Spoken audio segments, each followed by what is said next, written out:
Good morning. Good morning. I got you this banana. Angelina, Yeah. that's gross. First of all, you took a bite out of it. I see your lipstick. And I thought I explained to you that the way we eat bananas in this relationship is you get a knife and a fork, you slice it into a bowl. That's how you eat. Okay, that's disgusting. That's gross. Okay. Okay. I'm sorry. Since we started dating, you've made some improvements, but sometimes you tend to drop the ball, I guess. You went to the bathroom this morning and I washed my hands, and I noticed that the hand towels were crooked. I didn't notice anything. Of course you didn't, because you're careless and you are a little bit selfish and inconsiderate and sloppy. So we need to work on that. Okay. Okay? Okay, great.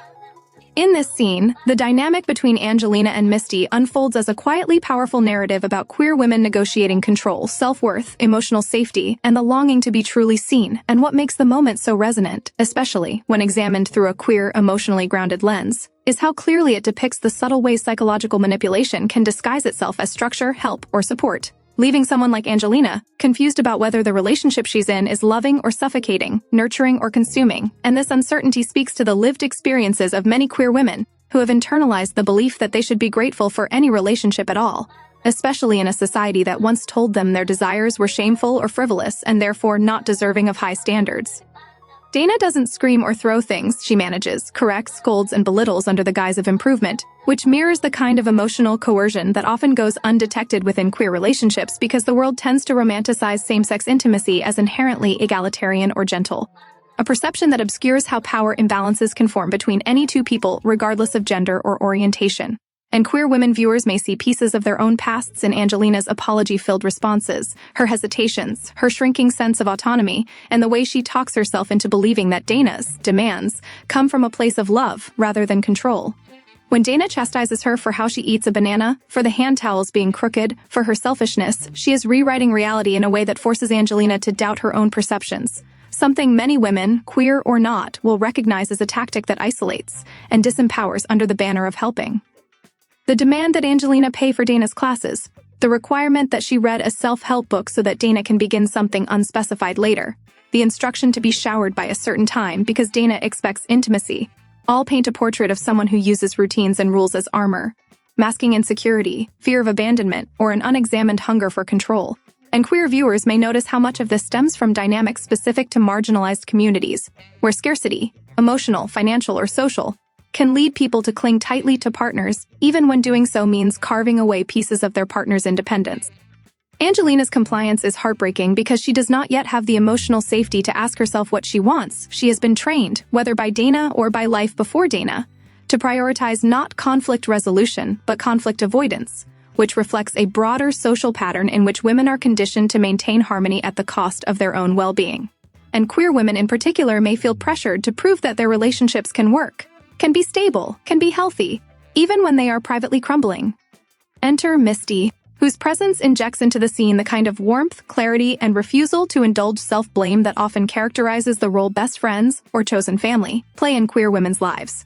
Misty doesn't pretend everything is fine, nor does she attack Angelina. She simply names what Angelina cannot yet name for herself, that something is wrong, that this relationship is draining the life from her, that she deserves joy instead of dread.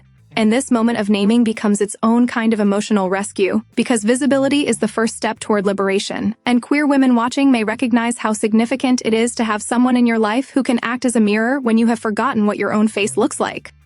Misty brings levity, calling Angelina beautiful, strong, independent, not as empty compliments but as reminders of a truth Angelina has forgotten, that she once saw herself as a whole person, not as a problem to be corrected. Her encouragement is free of the transactional undertones that accompany Dana's. She does not ask for anything in return, making the simple act of being there feel revolutionary in contrast to the suffocating conditionality Angelina experiences at home. The scene resonates deeply with LGBTQ+ audiences because queer friendships often become lifelines, especially for those navigating toxic or controlling partners. Many queer women will recognize the emotional labor Misty performs, gently pulling Angelina back to herself, reminding her of her worth, offering both practical support, help with job applications, and emotional grounding. I want to see you happy, all without shaming her for staying or for struggling. For women more broadly, this scene echoes familiar themes of repression and longing, of staying in situations that shrink you because you fear the unknown more than the discomfort you've learned to tolerate. And Misty's intervention becomes not just a lifeline but a reawakening, the point where Angelina's internal voice, long silenced, begins to stir. The tender exchange of "I love you" at the end is not romantic in the traditional sense, but it is profoundly intimate, representing a kind of love that is foundational to queer community. The love that says you are not alone, the love that insists you deserve better, the love that stays even when you cannot yet leave. Their connection challenges societal discomfort with women expressing deep affection for each other in non-romantic contexts. Dominant culture either eroticizes female closeness or trivializes it, leaving little room for the radical power of platonic queer intimacy. Yet this scene insists upon that power by letting two women express love clearly, unapologetically, without needing the permission of romance to make it meaningful.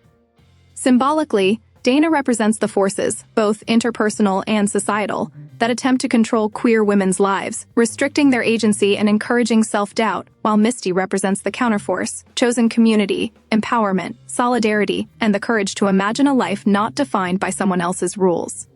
Angelina's struggle mirrors the pressures queer women often face to minimize discomfort, to justify harmful behavior from partners because at least someone loves me, to silence their unmet needs in the name of keeping the peace. Yet Misty's presence reframes those pressures and reminds Angelina and the viewer that self-sacrifice is not the same as love and that authenticity cannot flourish in environments built on fear or criticism.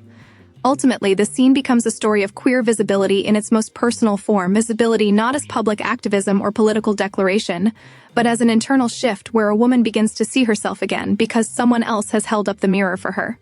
It reassures LGBTQ+ viewers that their friendships are sacred, their emotional truths are real, and their longing for a relationship, grounded in respect rather than control, is not only valid but necessary. And it reminds all women that community, messy, loving, imperfect, supportive, is often what guides us back to our own strength when we have been taught to forget it.